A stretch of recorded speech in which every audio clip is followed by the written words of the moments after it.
ஒரு ஊர்ல ஒரு குரு இருந்தாராம். அவர் சீடர்களுக்கு பாடம் நடத்திட்டு இருந்தாராம். அப்ப பாடம் முடிஞ்சோன்னு கேட்டாரா, சீடங்களே, நான் நடத்தின பாடத்துல ஏதாவது சந்தேகம் இருந்தா கேளுங்க. அதுக்கு ஒரு சீடர் நினைச்சு சொன்னாராம், குருவே, எனக்கு ஒரு சந்தேகம். நம்ம உலகம் நம்மளுக்கு நல்லது தருகிறதா இல்லைன்னா கெட்டது தருகிறதா? அப்ப குரு சொன்னாரா, நீங்கள் பூனை பார்த்திருக்கீங்களா? பார்த்திருக்கேன் குருவே. அப்ப அந்த பூனையோட பல் நல்லதா இல்லை கெட்டதா? அப்ப யோசிக்க ஆரம்பிச்சாரா அந்த சீடர். அவருக்கு ஒருமே புரியல. அவரு நினைச்சாரா, என்னடா இது, நம்ம ஒரு கேள்வி கேட்டா இவரு ஒரு கேள்வி சொல்றாரே. அப்புறம் அவருக்கு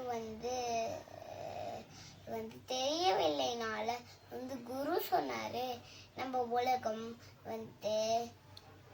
பூனை அதோட குட்டியை அதோட வாயாலை கவ்வி செல்லுது. அதனால அந்த பல் நல்லது. அதுவா இருக்கும் போது அதைய பல்லாலை அது எலிகளை கடிச்சு சாப்பிடுது. அதனால அந்த பல் கெட்டது. இதில இருந்து இன்னைக்கு நம்ம உலகம் நல்லதும் நம்மளுக்கு கொடுக்கும், கெட்டதும் கொடுக்கும். நன்றி.